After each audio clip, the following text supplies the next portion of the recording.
Good morning, good evening, good night. Welcome to NFT Live on the Web3 Network. We're going to take you around the industry and back here in around an hour. I'm sitting here with some awesome co-hosts, sitting here with you on a Thursday. It is the first day of a new month. A chance to rewrite history, a chance to do it all better, a chance to not get rugged also. I'm sitting here with Biggie Poppins, DP Huda. I believe Gifted is here. We're trying to figure that out. And also, we have a very special guest.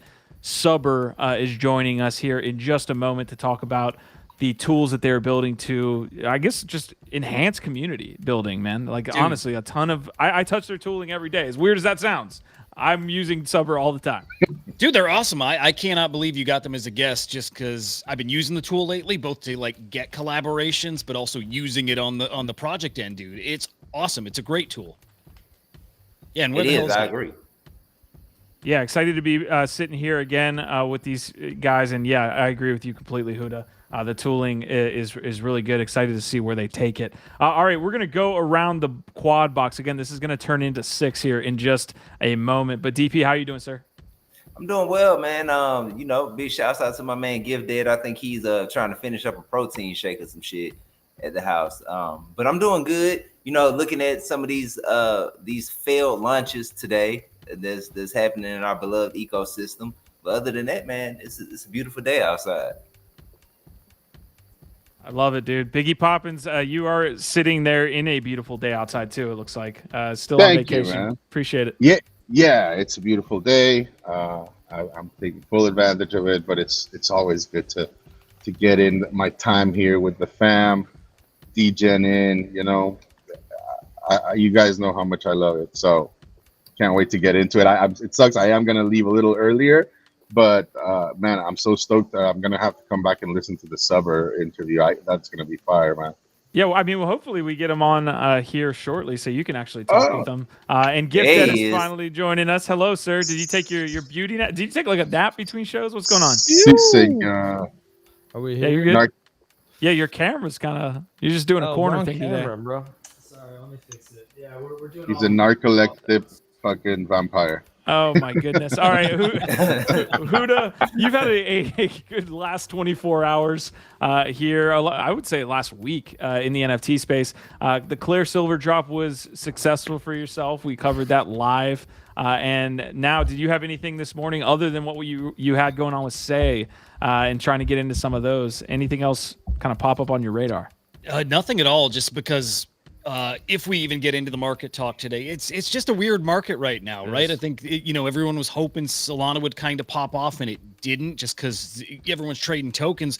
No, I didn't get into anything today. There's nothing on my radar right now, which is not a great sign for NFT short term, but just happy with how the past week or so has gone here, so I'm content. All right, luckily we have Subber in here today to carry the load. Gifted, I'm even afraid to bring you in here. Hello? Oh my gosh. Don't be afraid. Don't be afraid, my guy. We're here. We're doing it.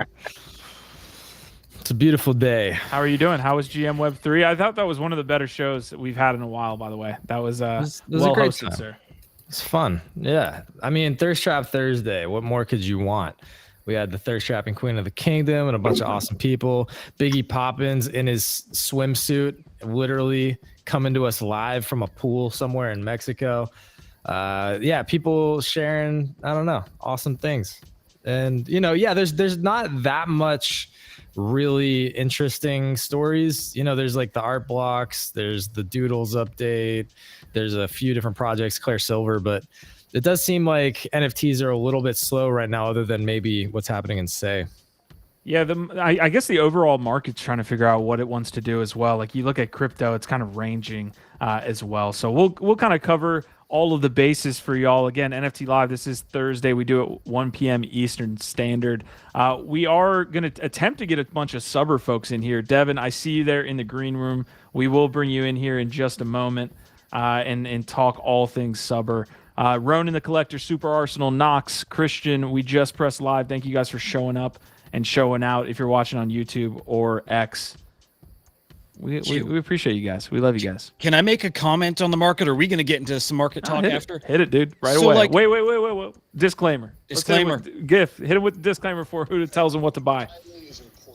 Right. Disclaimers are thou shalt not speckle. There's really only one, and y'all know what it means. Do your own research. We're not financial advisors.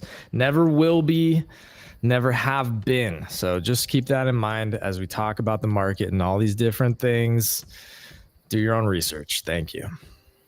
There it is. All right, tell us what it's all about, Huda. So it's not a conversation about what to buy, what's hot coming up. It's more about the impact that Quantum Cats is having, not just on Bitcoin, but I think the broader NFT market right now. How many people needed to free up liquidity? And I know it's a small supply of that collection anyway, so it's not like it's a ton, but how many people sold their NFTs to get the liquidity to afford that very, very expensive mint? And the more and more it's delayed, right, the more things are just on pause. Like I sold some NFTs thinking I'd get my Quantum Cat, I'd flip it, I'd buy it back in.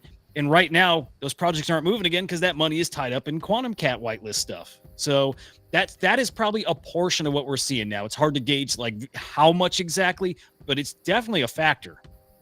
And what's the final detail here on the Quantum Cat's date? Did we get an official one? Well, they pushed it now to Monday. It was supposed to be today. They pushed it to Monday. Now they're building a whole new mint mechanic, a whole new mint system. And I appreciate that they're doing that. And they did say it's actually done and ready, but man, just take the extra couple days to test it and make sure there's no other delays past Monday. So I like everything they're doing. All right, I'm doing my best to share out the episode here. DP, go ahead. Yeah, no, so that's that. So what is that? Project number 3 today that was supposed to drop? That's delaying the mint. Yeah.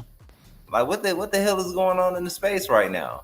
Yeah, we're going to get to Sei here in just a moment. I want to show off the episode real quick and kind of go through what we're talking about. Sei is one of them. Again, we're talking building Subber as well as Claire Silver's drop. Quantum Cats, I would like. I mean, I guess that's it, right? Like that's the detail. It got delayed.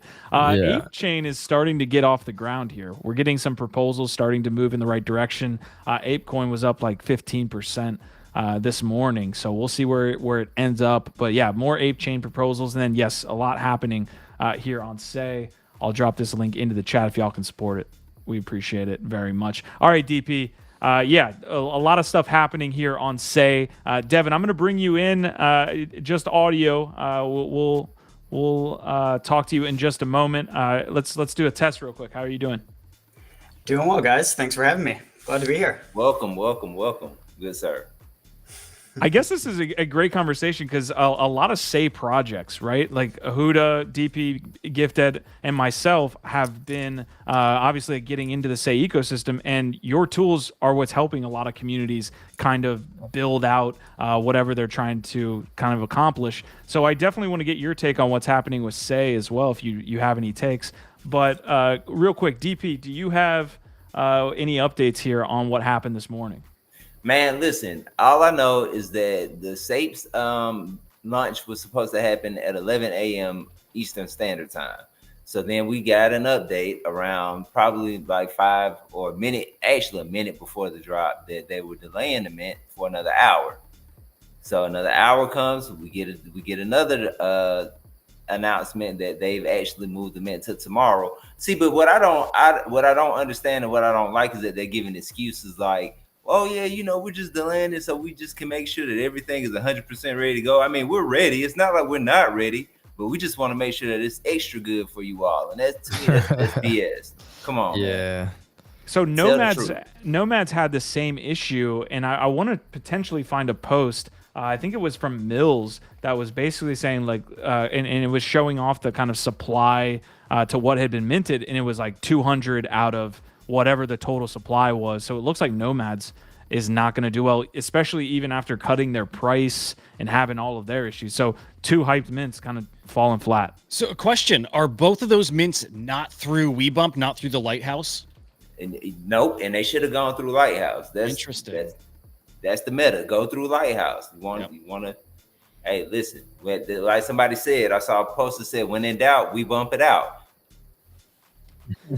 No, that's fair, man.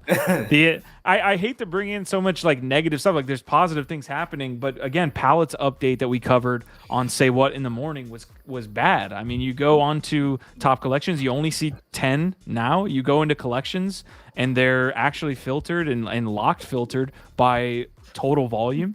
Look, let's talk about what's actually happening here, right? Is that the interest and the supply is outstripping the current infrastructure.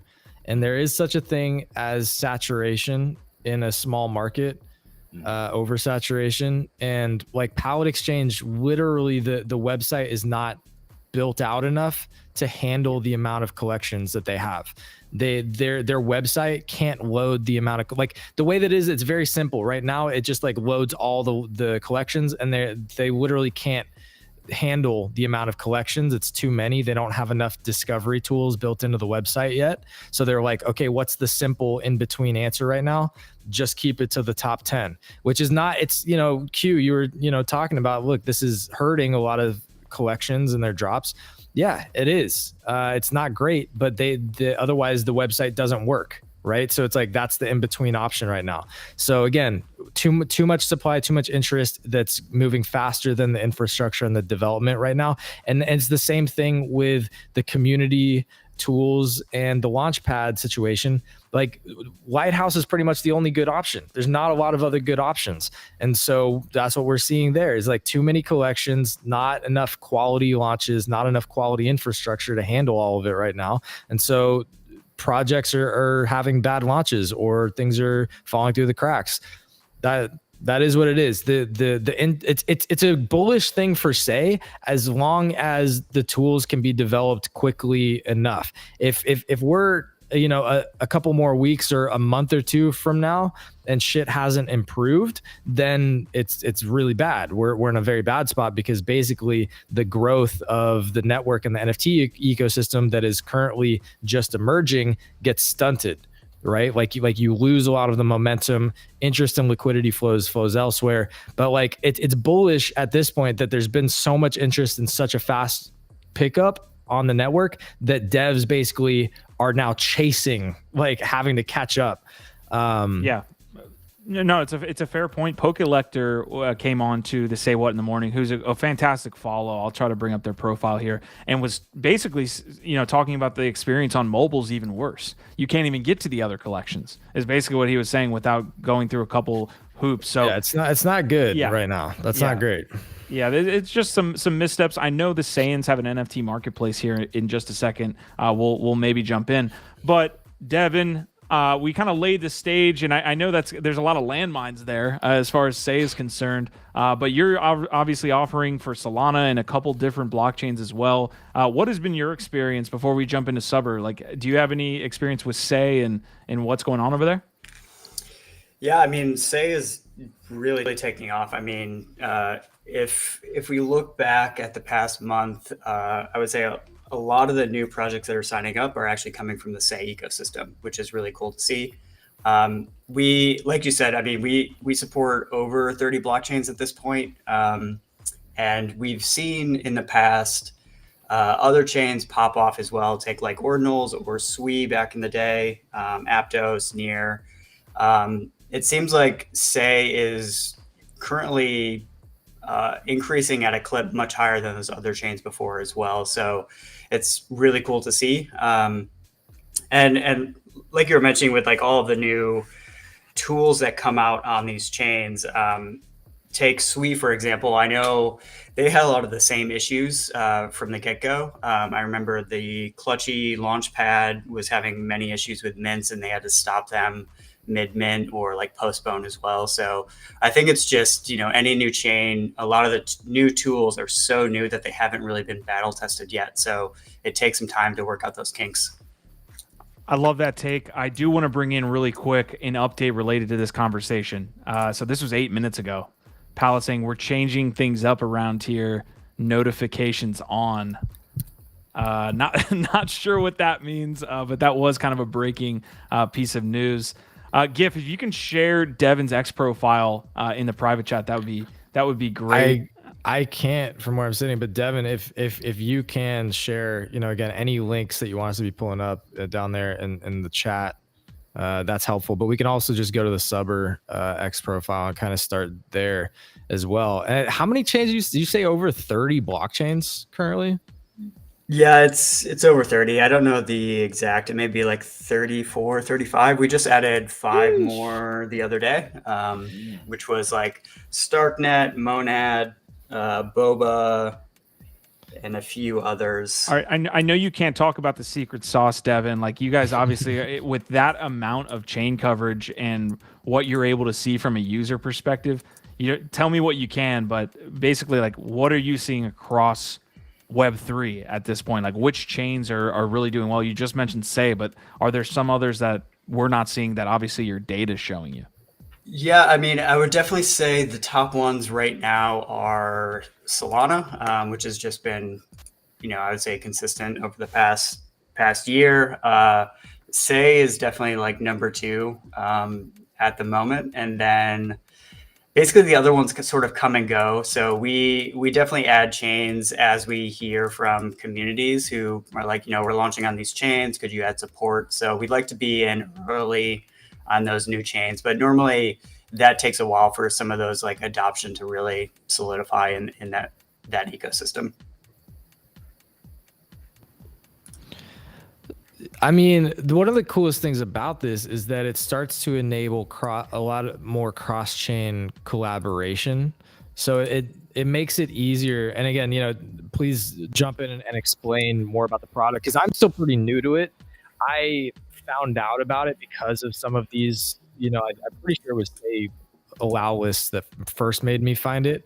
But hopping into allow lists is how I first found it. And then I discovered, that you've got a couple different NFT projects that offer amplifications or different utilities within the Subber ecosystem. So I picked up one of the freaks, which is the Ethereum drop. You now have a Solana, key and the freaks on Ethereum. So you've got a couple different ways to kind of get into the Subber community and participate at sort of that next level that maybe you can get into a little bit as well. But beyond the sort of just being able to set up a community, offer whitelists and raffles, and then again, my understanding is it kind of makes it easier to tap into this network of other communities across chains and like collaborate with them. Like, what else can you tell us about what Subber is building or the benefits of what this platform can do? Yeah, for sure. So essentially, when we started, we were just mainly looking at problems in the space and seeing essentially like we started on Solana. We have a lot of network connections there. So, and when we first started, on the east side, there was tools like Premint that really had the ecosystem. So we're like, okay, let's start building on Solana and then just dive into how projects are running communities, back in 2022. And at that time, it was, if you essentially the way that NFT mints go is you're trying to get your community alpha into some of these new NFT projects that are up and coming, right? So it ends up just being a nice little perk for the community members in blue chip communities and getting alpha, as early as possible. And at that time, a lot of people were doing things very manually. So I don't know if you remember like proof channels in Discord and, people like screenshotting like, oh, I'm following this account on Twitter. I did these things. We just look at those problems and we're like, why is technology not automating this yet? And so we just started building tools to automate that, both for the community side to be able to collaborate with different projects more efficiently. And then on the member side, being able to be like, okay, cool, I'm part of Monkey DAO or Bored Ape Yacht Club. What giveaways or, upcoming mints do I have access to because I hold this membership? I know I got a ton of co-hosts again that are using your tools every day. Anybody got any other pieces? Well, yeah, I mean, XNFT saying Subber keys are super undervalued. I love the auto entry feature. Can you tell us more about how you're incentivizing certain things or the community to participate? Again, these are the Solana keys, which I believe were the first NFT that you dropped, and then more recently the freaks. Can you tell us more about the value of holding one of the Subber NFTs and how is there a roadmap behind that too? Are there more features coming to this sort of premium user? Yeah. So the Solana keys were the first drop. So essentially when we launched, we knew we always wanted to be a utility platform. So we built the platform first and then dropped the keys, which then essentially gave access to different mechanics within the Subber ecosystem. So on the member side, by holding the NFTs, you would then get access to your private dashboard, which just is aggregate view for all the communities you're a part of. And then later on, we dropped the Freaks, which was our PFP mint on ETH. And so we knew from the get-go we wanted a PFP in the ecosystem, but we wanted to just focus on utility first and not do the sort of drop a PFP project and then drop the product. We did the inverse. And we're actually getting to a point now where we're actually consolidating both these collections. So soon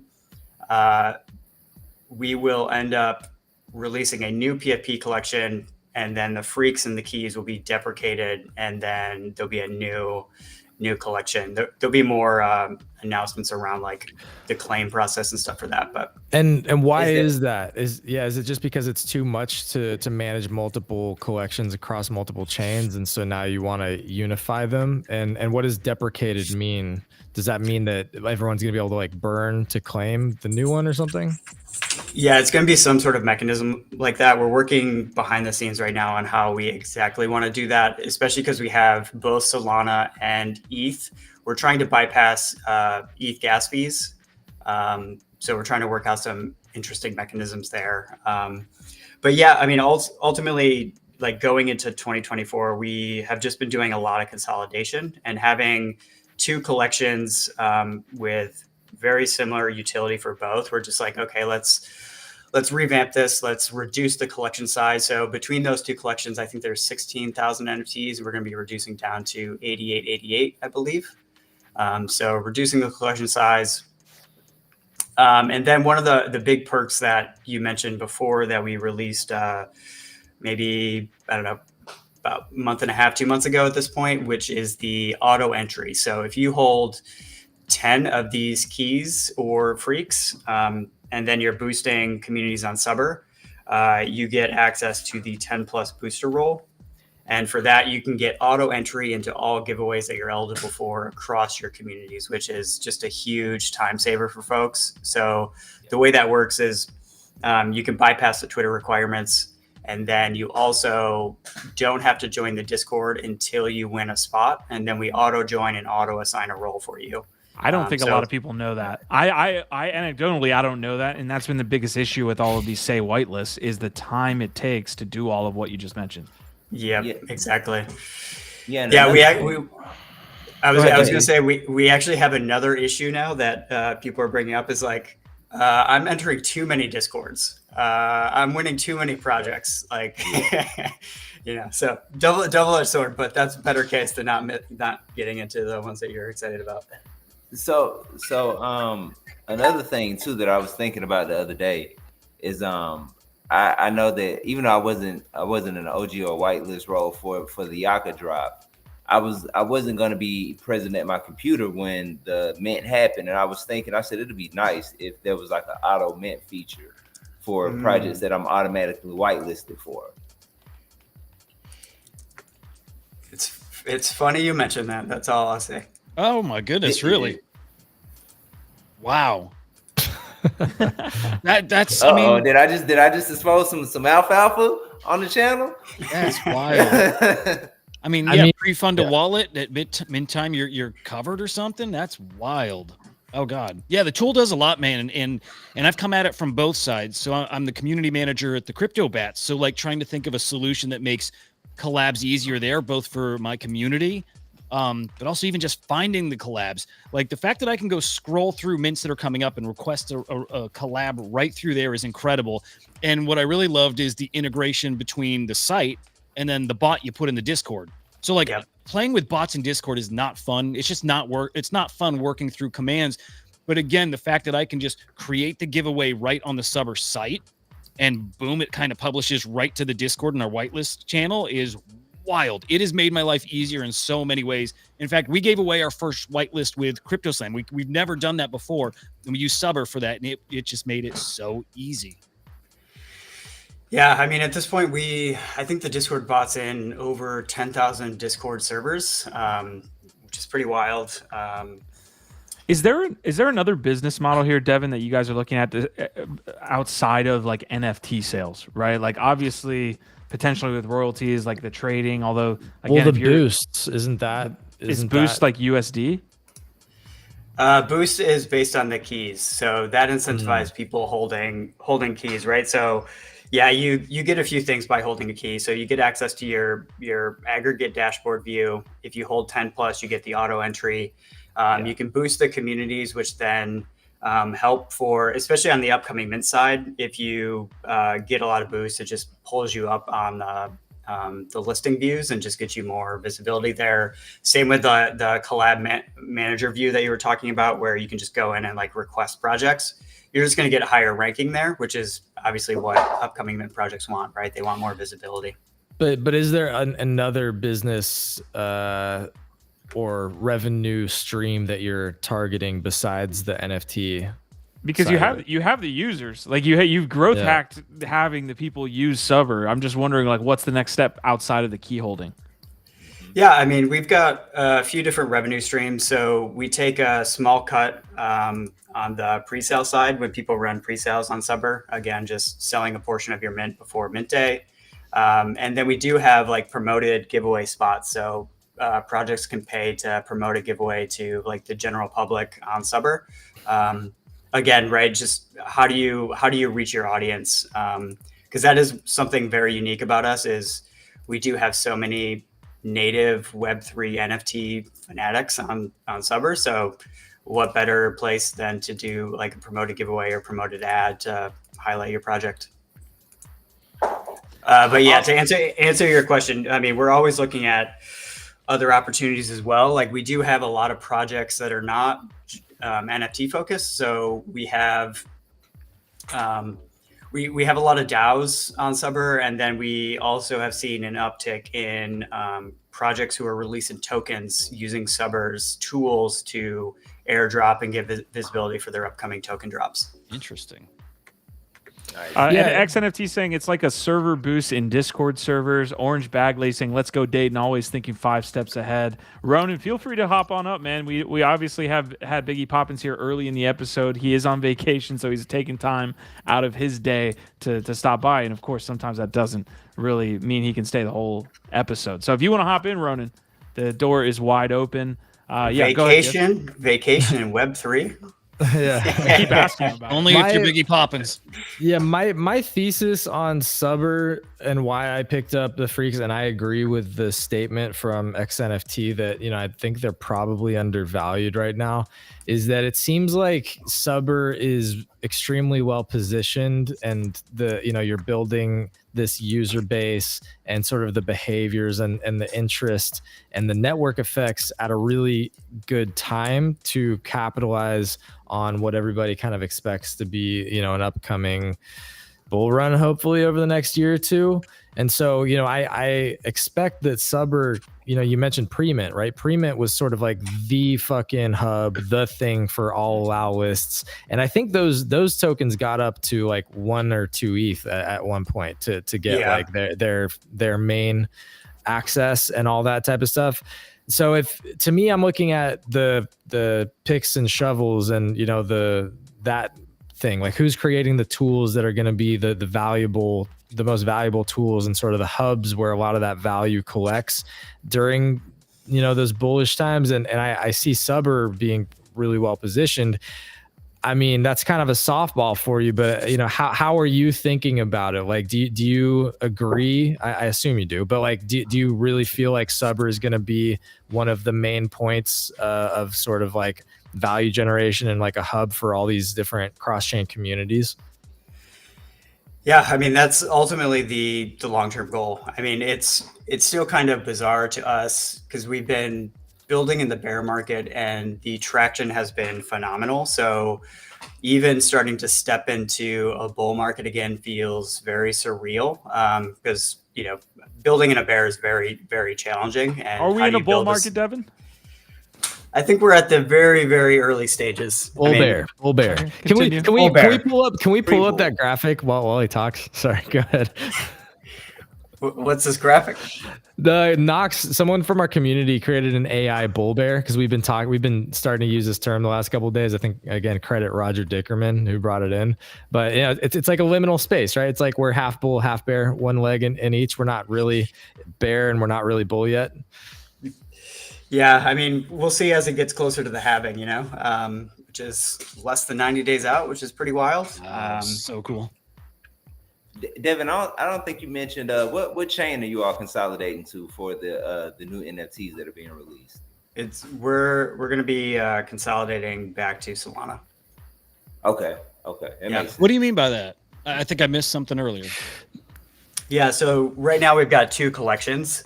So we are doing a consolidation of those collections into one new collection that will be based on Solana and reducing the collection size. So you're moving off of ETH.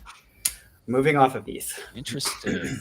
Yeah, really cool. Man, I've just grown to love the Solana side, and I think I'm not alone with that, right? I think a lot of people got exposed to them over that bear market, and Solana's got something really special going on. All right, so yeah, I mean that's where we started, and we've got we have a lot of love for the Solana ecosystem, and so yeah, it just feels like, you know, basically just consolidating and coming home for all of that. Devin, you mentioned earlier while we were talking about Sei that was one of the fastest growing communities there on Subber. Is there an opportunity to do anything with Subber on the Sei network? You mean like some sort of drop? I have no idea. I'm just asking. Yeah. You know the growth that's happening. Is there anything potentially down the road? I mean, no plans at this point for any sort of drop or anything like that. We like to see the trends, but you know, we're not trying to just create a bunch of NFTs on a bunch of different chains either. Is there any sort of data analysis tools that are going to be coming out of your platform? Because it does seem like you've got access to a proprietary data set that a lot of people don't have, or maybe even an API, you know, like maybe something like CryptoSlam could tap in and really utilize that kind of data that y'all have to add some additional signals or interesting trends. Is there anything like that y'all are interested in doing with all? Yeah, I think the data piece is largely untapped at this point. So a lot of the stuff on the homepage is using some of that data. Take like the trending allow lists. You'll see they have a mint score essentially, or a rating score. So that's our own internal algorithm based on the engagement that they're getting from the collabs and entries and via Discord and things like that. So like one thing we've talked about adding there is essentially on the allow list side. So take an allow list project. We don't highlight this data to them yet, but essentially think of it as like a FICO score for your upcoming mint. You know, like how well are you doing? Should you launch now? Should you delay based on, you know, sentiment? Interesting. And you would provide that to the communities free of charge, or then that would just be part of your service, or is that like a premium option? No plans at the moment around that. So we're kicking the ball down the road. Being very tight-lipped about what's going on. I mean, you know, the opportunities are endless, right? Like, especially on the data side. I think both for the community side, whether you're upcoming mint project or a post mint project, there's a lot of interesting stats there. We did add community stats to your community, like once you're running giveaways and things like that. So you can see, like, you know, who are the top collab managers on your team, who's getting the most entries into giveaways that were posted by these collab managers, what were the most popular giveaways. So communities, when they log into their dashboard, get access to some of that data currently. But yeah, I mean, we can do this basically on the user side as well. There's so many interesting data points that we have behind the scenes that we could end up putting in different aspects of the product, depending on, you know, the persona or the users who's logged in. Hell yeah. I love the fact that you all are thinking outside of the box and building a fully robust platform, man. It's actually there are a lot of. I'm glad that you all are tapping into the data points because it's needed. I mean, Dayton too. Like if you think about 2021 and how hard that was for communities to tap into Discord tooling. I mean, this is like 10x, 100x, like easier. The UX is better. Yeah. Like all of that stuff is so much better with this tool that we didn't have in 21.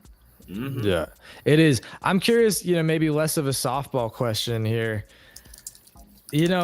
Managing communities is extremely difficult. And, obviously y'all are not just dealing with your own Subber community and now multiple NFT projects. And again, I assume part of why you want to consolidate is literally just simplify the task of managing your community and all the things that go there.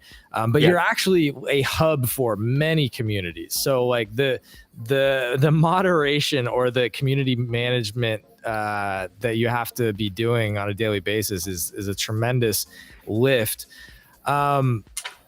Sometimes you get really toxic and shitty people coming through your community and targeting you with all kinds of different stuff. How do you handle bad actors in your community and people who maybe are not really great?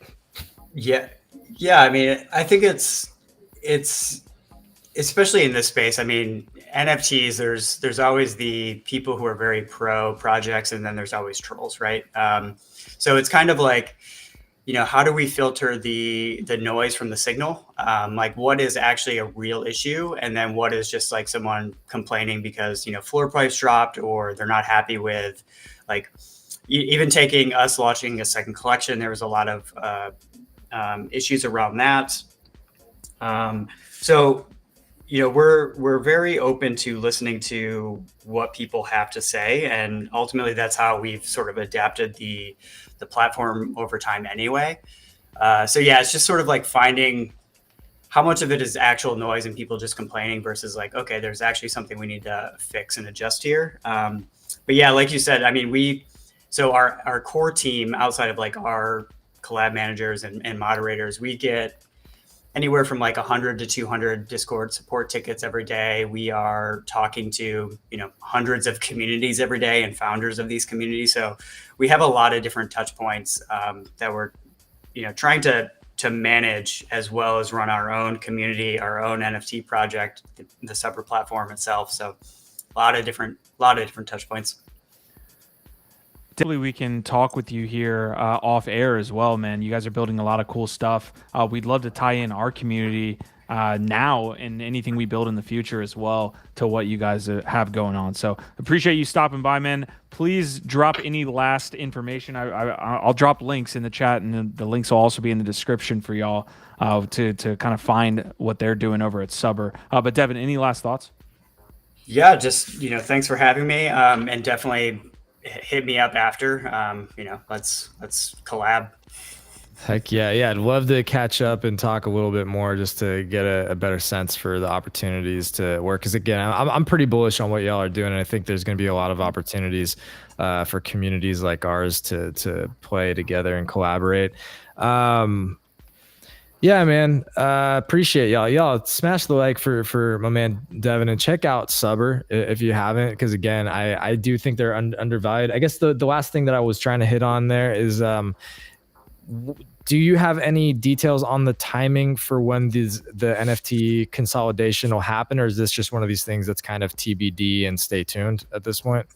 We mentioned Q1, so we're coming up on that now. Everything's being actively worked on. There's just some mechanism we have to put in place, especially around like trying to bypass ETH gas fees and things like that. So it sort of depends on the technical issues that we may have there. Not financial advice, but is there an arbitrage opportunity, or is the smartest move to like sit on your hands and wait, or like can you like, or do you recommend sweeping up? What do we buy? Yeah, like what's the alpha? So financial advice is their arbitrage opportunity. Yeah, so the alpha for the upcoming mint is, because we're reducing the collection size, it's going to be you either need 2 keys or 2 freaks to essentially burn or claim the new 1 PFP on the new collection. Fuck. Okay, I need to get another. All right, appreciate it. Yeah, man. Thanks for having me. It's been great. Congratulations to you all, man. Excited to see what you all build. Well, what you Thanks, all are man. building already, you know. Yeah, great like I said, hit us up afterwards. Definitely down to All right, chat. man. Thanks, All right, dude. Devin. Keep it up. Cool. Later. All right, folks. I dropped Subber's link. If you're on Seiyan, you haven't used Subber yet, I'm surprised because I feel like it's Yeah. almost a necessity to get in on some of these mints. Yeah, so definitely download or I guess not download. Go to the website, connect all of those links when it comes to like your Discord as well as your Twitter, and that way you can potentially get into some of these whitelist opportunities. Again, DYR, do your own research and NFA, but tell us about the arbitrage opportunities. Nifty Q, this is my post. My mind is gone right now. It's our third show, folks. We have had a fantastic day. We have an exchange war on our hands, folks. So Seiyan Pulse, we already showed you the pallet exchange, teasing the updates. Market from Seiyan's goes live tomorrow. This is absolutely huge, by the way. So this has been teased out as the blur to the OpenSea of pallet. Obviously, we started the show talking shit about pallet, and it's not to try to be, those people. I will stand here and say I don't think the Sei ecosystem would be where it is today if we didn't have pallet. But in the same thing that, OpenSea, I would say the same thing. The NFT space would not have grown as fast as quickly as what they've been doing. But you constantly need to iterate, and you need to build quality products. And pallet had a slip up this morning, or overnight. DP, you got a thought? You know the only thing that I'm thinking is I'm hoping that when they launch tomorrow that the UI is clean and that it works, because they're doing a lot of hyping right now, and although pallet is not perfect, it's been functional. You know what I mean? It's been getting the job done so far. Yeah, they had a hiccup, but it's something. But also, truth be told, to be fair, I think they're experimenting with the layout. They could easily switch it back, if we make enough noise. I don't know if they can switch it. Well, I don't know if they can switch it back, because again, I think the reason why they're doing this is literally a limitation of how browsers and websites load data, right? So like they might be able to find an in between and figure out how to just create a better sort of search or discovery. That's what they need. They just need better discovery tools. They don't have to have a front page that loads hundreds of projects all at the same time. They just have to figure out how to better organize it. And who knows how fast they're going to move, but I'm guessing, like you're highlighting, Q, that they realize that there's a bunch of cheetahs or hyenas on their tail, and if they don't move quickly, they might lose quite a bit of their advantage. Pallet site's not even working right now, by the way, guys. No fucking way. Oh, shit. Yeah, go over to it. The one thing that I hope happens, one thing I hope doesn't happen with this marketplace. Oh no. The one thing maybe they're making live updates right now. Yeah. Way to make me out to be a liar, pallet. Thank you.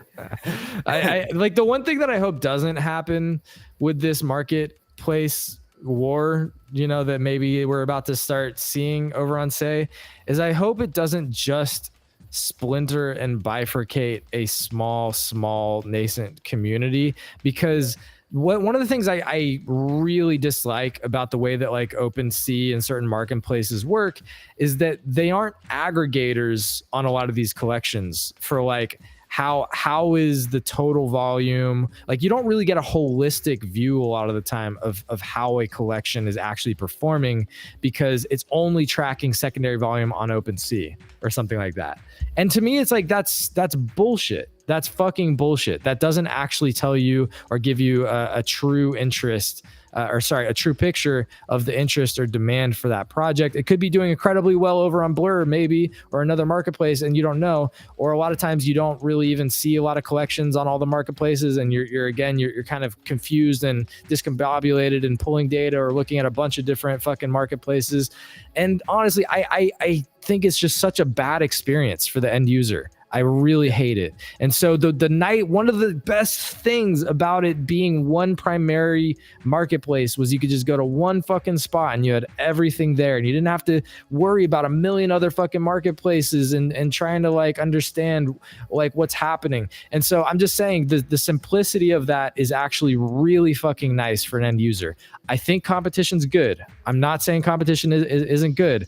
I just really hope that they're still, as they're focused on competing, that they're still focused on the end user experience and growing the whole pie again, and not just focused on how do we just get everybody into our thing and fuck everybody else. Because that's what ends up happening a lot of times, man, is they focus too much on the competition and not enough on the end user. The competition does support the end user though. Like I know what you're.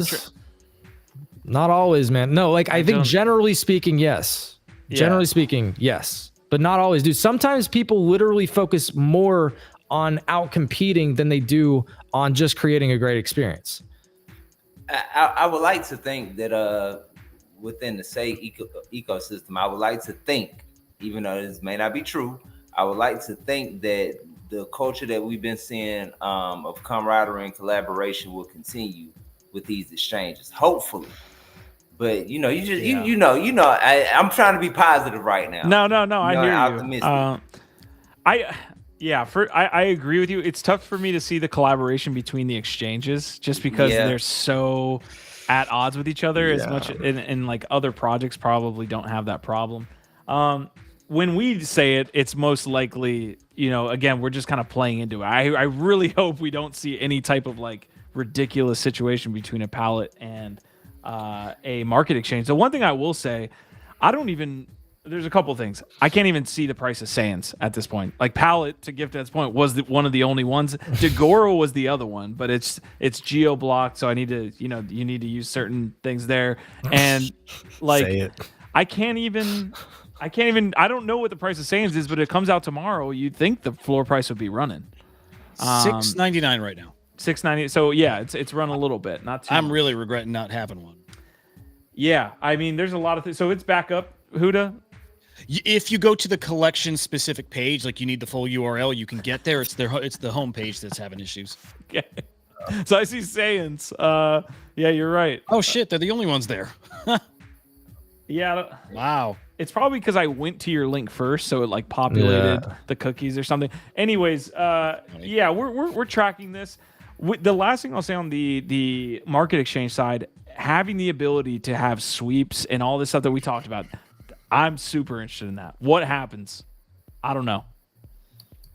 Could get very degen very fast. Well, and especially if they're incentivizing certain behaviors like a blur. If they actually are coming out with a token and incentivizing people to start farming, this could be a major catalyst. We don't know.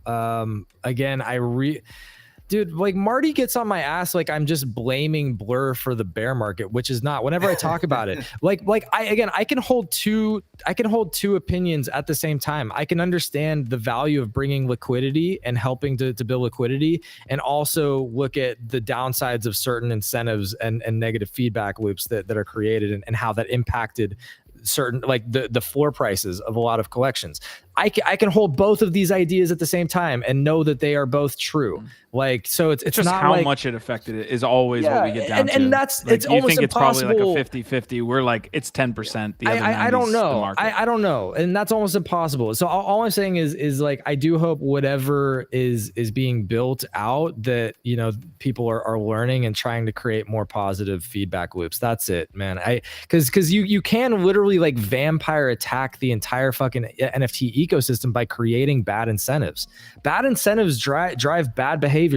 That's dude, everything's about incentives. Literally, like, humanity works on competition. incentive. I think competition is another one you can throw in there. And I think MetaMask and OpenSea you can point to of not having competitors for a long time and being lazy at the end of the day. Like, with their updates and pushing shit forward and being innovative, all of this started to get the ball rolling once Blur came out, once we saw Phantom Wallet, once we saw Magic Eden. Then and really MetaMask was held their feet to the fire basically when people started getting hacked.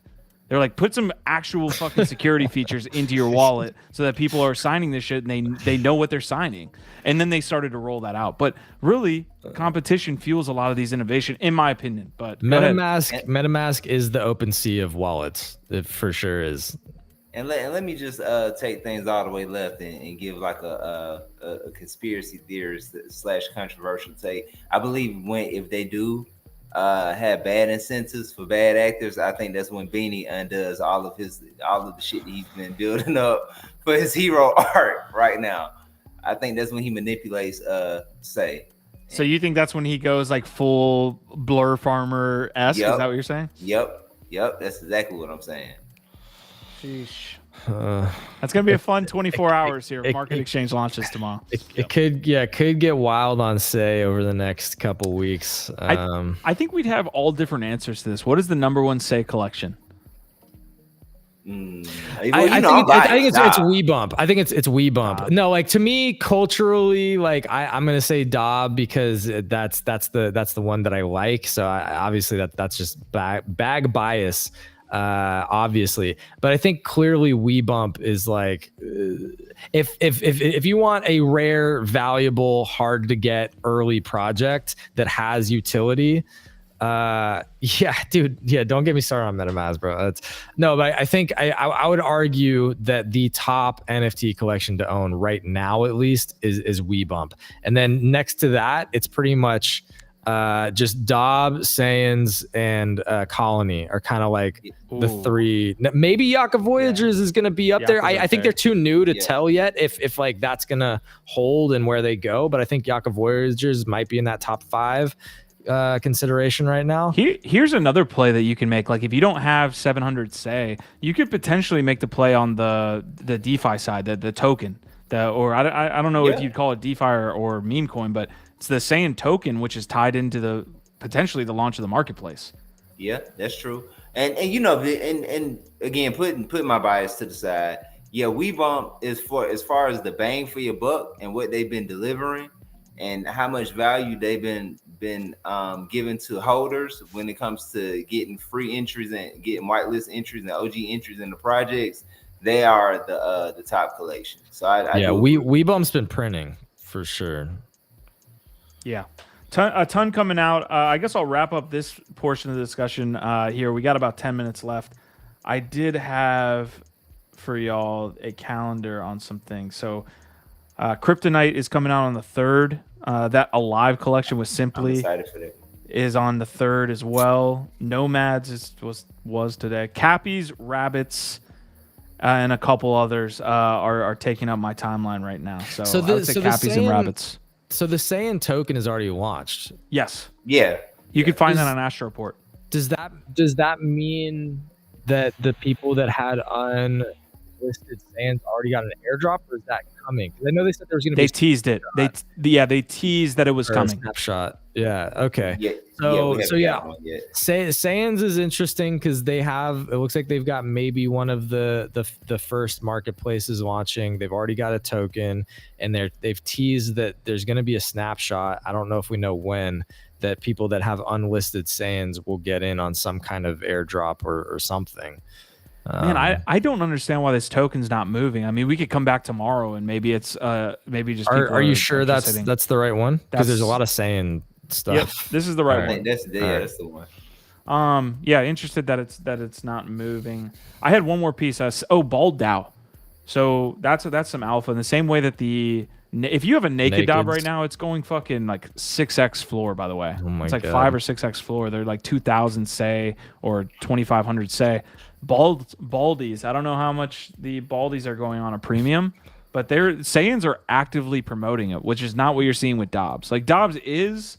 But I think that it was more like initially pushed by the community. It's organic. Yeah. The Saiyans are straight up like, no, we're starting a bald DAO. Like if you have a baldy, then you're in. Oh my god. Well, until the Saiyans get them a crypto buffalo and have them come out with a radio show, as nice as that one was, I don't.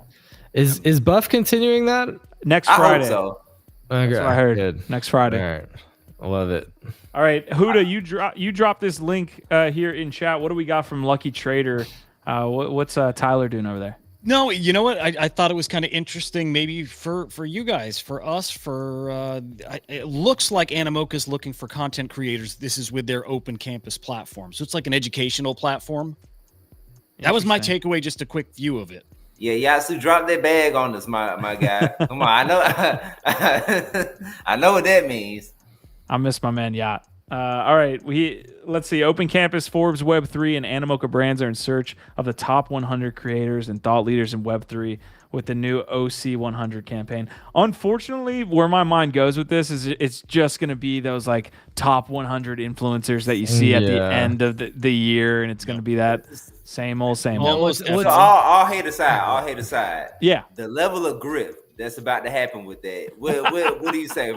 From 1 to 10? No, it's gonna be a solid. Yeah, it's gonna be a solid 8 or 9. Like, I don't know if y'all remember the NFT 100. Yes. Yeah. Mm-hmm.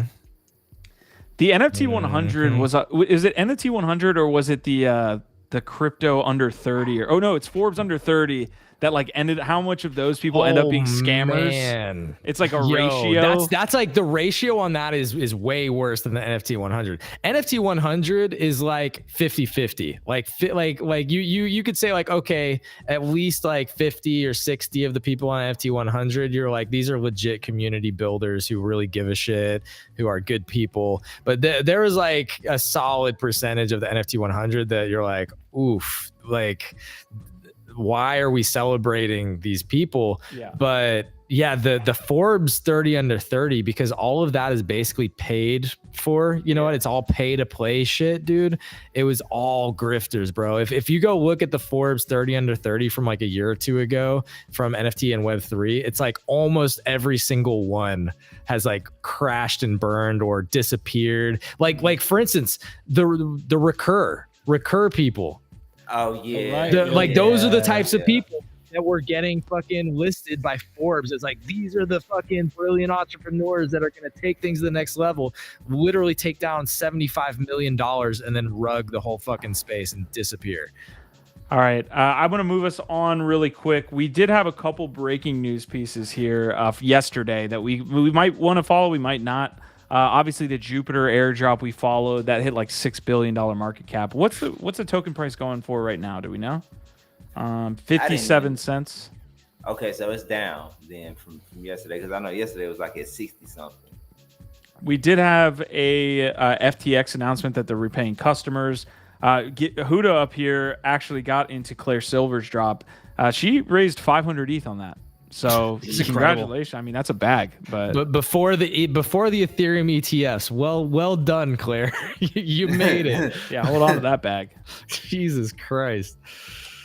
Is there seems to be, I think you could probably say like a Jupe airdrop hangover situation here that we're having in the market. Like, it just feels like that today.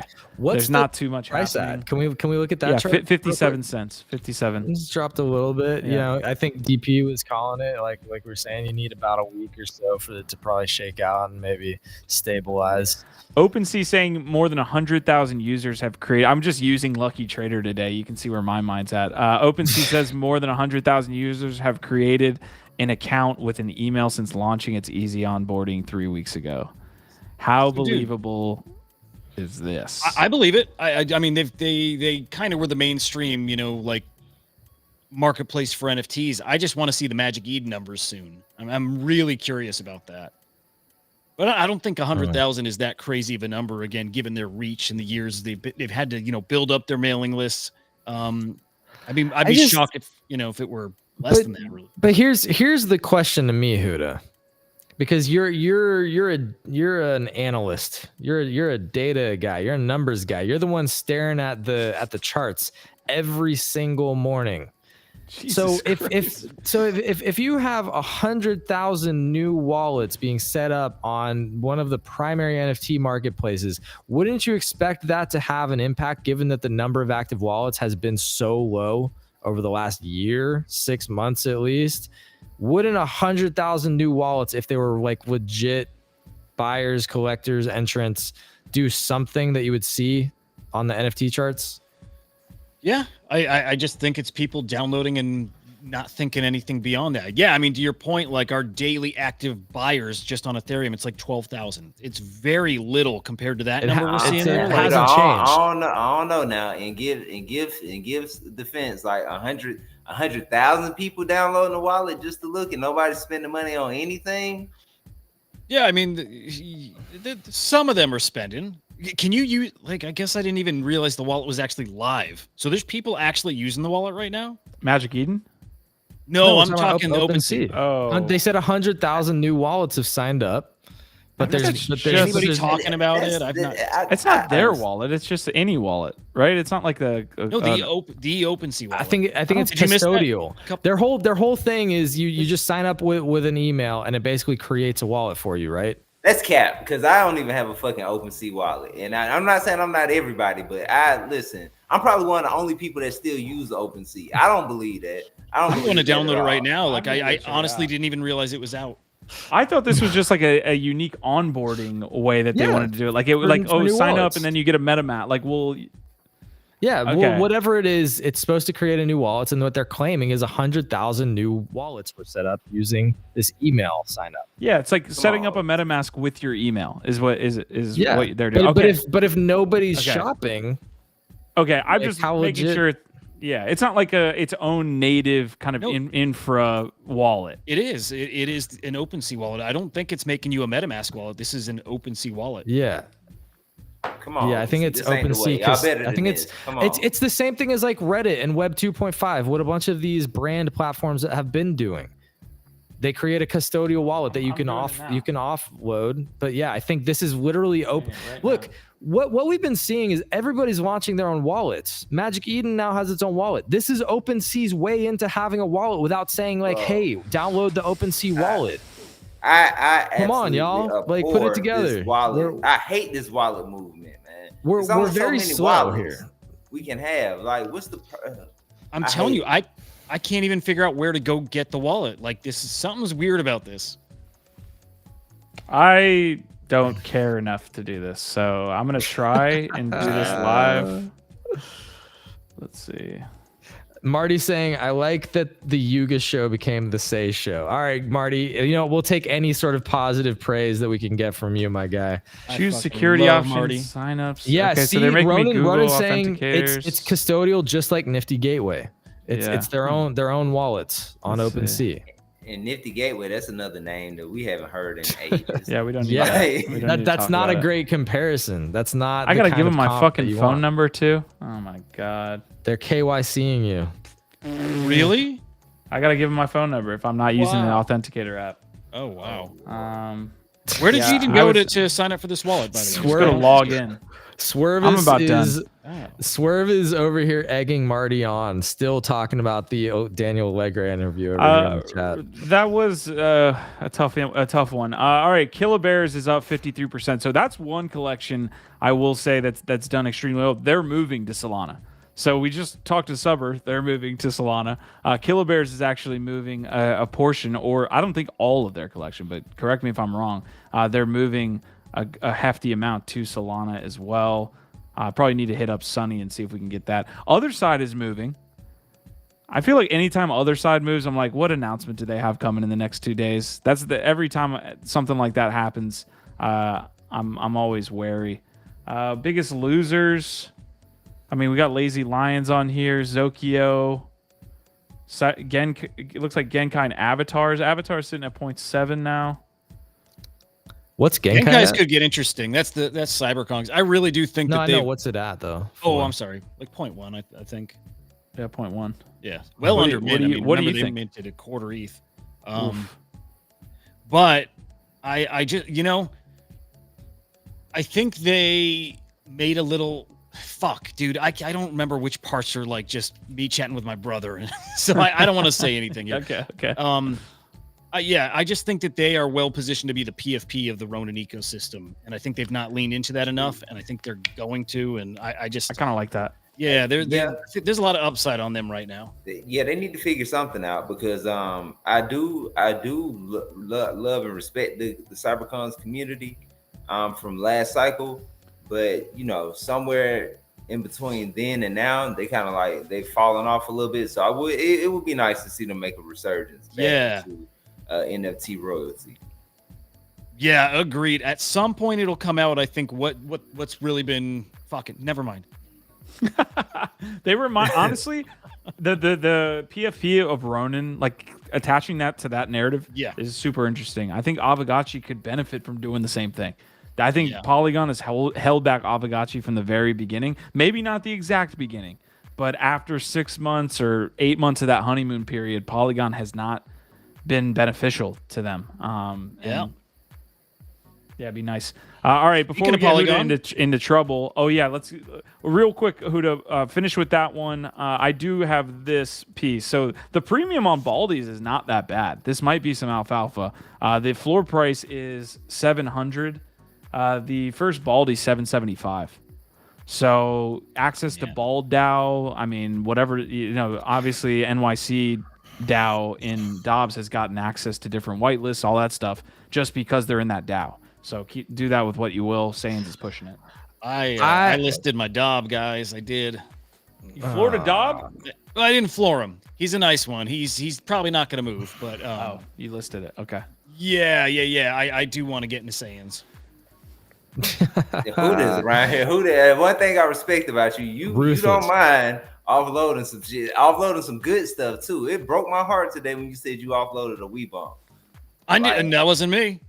Hell no, I'm not selling. Somebody said. Wait, what did you say? Weebomb. It's somebody said they sold. The bum. Yeah. Okay, so I thought you said Weebomb. I was like, what? Dude, if the nakeds look, if the balds on Saiyans are going to be a sort of a comp for the nakeds, and the nakeds are trading at a 6x floor, I mean, maybe they could. Okay, how many balds? What's the ratio? There's like 2,000 balds, I think, when I looked at it. So there's less of the thing. But yeah, speaking of Weebums, I got a pretty rare one here. I mean, I'm pretty sure this is like Kim Kardashian level, in my opinion. Like, that's why it's so rare. But yeah, we love the Weebums. They're cool. All right. The best segue of all time, Huda, let's go into Polygon and what's going on over there. Yeah, it's breaking as of just a couple hours ago here, but looks like Polygon's laid off somewhere close to 20% of their staff. I believe I saw 60 employees let go. It was 19%, I think was the exact number. But yeah, man, I mean, it has been really rough behind the scenes for anybody building in the space, blockchain level, project level, whatever. Their investors are not coming the way that they were. And this is the kind of stuff that just happens. So yeah, that's a big loss for that team. And I wonder if they got the manpower to really, obviously they'll have the manpower to keep up with things there, but I wonder how that changes anything over there. It's a pretty big cut. Yeah, it's a pretty strong cut. They still have 220 team members, it looks like. And their focus is going to be on building a planetary scale blockchain network. Jesus. It looks like they're separating some of their businesses as well, business entities. All right. I would also keep in mind that Web3 and NFTs are a subset, or they're part of a larger tech ecosystem. Tech in general is still, like, we've been seeing layoffs across tech in general for like the last year, and a lot of people are still expecting that to happen. So I'm not saying that it's not necessarily bad news, especially for those that are getting laid off. That sucks really badly. But I just don't think it's like anything crazier out of the normal for them to be like restructuring or tightening their belts, or especially if we may still be a while out from a bull market, et cetera, trying to pivot and make sure that they're in a better spot. So I don't know. Might be healthy. Might suck right now, but might be healthy. Polygon is still an enigma in a lot of ways, though, man. And that's the bigger part that worries me, is that do we actually, does anybody here have a clear idea of Polygon's brand or specific use cases? It was supposed to be, I know they were targeting Web3 gaming heavy. It's Yep. been a issue for them. It's it's kind of sad to see because I actually came into the new, I was hoping to go into this new bull run being bullish on Polygon, but I think that I just think that the competition is heavy right now, and they have not been doing a good job of because here's the thing. With a lot of these chains and a lot of these established chains too, they need to start focusing more on marketing as well. And I just don't think that they've been going out making the connections and really focusing on getting the brand awareness and the name out there the way that they need to. So, I mean, I don't know, man. So I just They wonder how much also are leaning into ZK Sync too. But go ahead, Huda. that was basically it. I mean, it's very much their ecosystem now is tied into Immutable's new platform, right? That Immutable ZK EVM. That's live as of just a couple days ago here. When it says powered by Polygon, I don't know what that means. Does that mean that this is kind of like a layer 3? And this is built off of Polygon? I've never quite understood that. Well, they were a side chain. Yep. Yeah, they were touted as a side chain starting out. So I'm guessing that, people were using their side chain solution. But that brings me to the point about Immutable too. Immutable hasn't been doing a good job of keeping their name in the forefront. And I understand it's not always about marketing, but at the same time, you still need to remain relevant in the space. You have to. Yeah, I completely agree. They were heading into YouTube. Didn't they hire YouTube Gaming's the head of YouTube Gaming essentially was brought over. They hired some heavy hitters. Yeah, and then nothing ever kind of hit. And really, with gaming, I always go back to that fucking the Halo effect. Are you talking Immutable, by the way, or Polygon? Polygon brought on the head of YouTube Gaming about a year ago at this time, I think. Jesus. I don't know the exact timeline, but again, it's as simple with the gaming side as do you have a good game? Do you have a single really good game that people are using the Polygon network for, and then everything flows off of that? I can't name one. What I think is happening too. I know XNFT was shout out to XNFT. He's been leaving some really good comments. This show, but he says gaming is their only hope. To be honest, partnering with IMX, Super, etc. But even with projects like Super, what a lot of them don't understand is that it's not enough right now to just say that we're focusing on Web3 gaming and we got something coming. Because the thing is, people are actually shipping good games now. I used to be one of the biggest people that would say, Web3 gaming is trash right now. The games aren't good. Man, they've been making me eat those words lately. I've been seeing some good stuff going on, and I've actually played some good games that I like. We have people like friends of the channel, Shrapnel. They're big. You have Heroes of Mavia that just released on mobile. You got Oh Baby Cart. I think they wrapped up their beta, but they'll probably be releasing soon. It's a lot of good games coming out right now. So it's not enough to just say that we're gonna be a chain and we got some stuff coming out. You better come with it. Yep.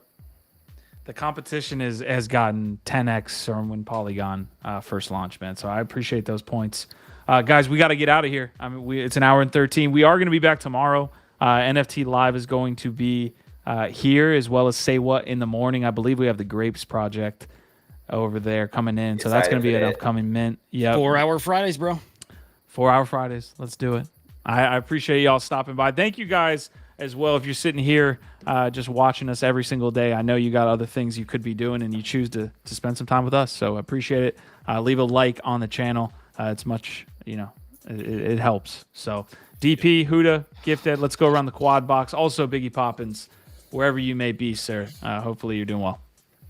Yes, much love and light and positivity to the family. We love the community. Everybody that comes out to support every day, not even every week, but every day. How many people can say that?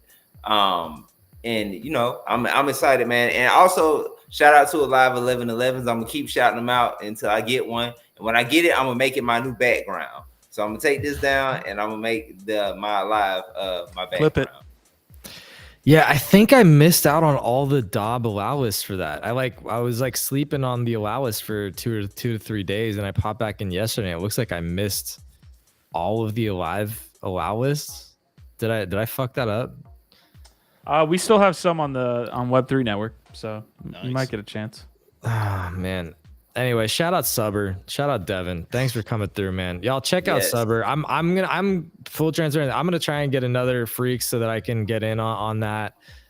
It's interesting that they're going back now and like reconsolidating after they were taking this sort of more expansive multi-chain NFT direction, but I'm very bullish on the platform and the tooling that they're creating. So it was cool to get to talk to them. Huda, send us out, man, for the first time ever. Hell yeah. Love you guys. I just want to mention there's a big project out there that we even talked about it all today, and I haven't heard anybody talking about, called Tenjin. You guys heard of that? It's the number one project in the past 24 hours, like 2.5 million volume. So something that we got to put on the agenda for tomorrow, right? But with that said, thank you guys for joining us yet again. And like always, we love you. Our vibe. Rewind that. Our vibe, our tribe. See you guys tomorrow.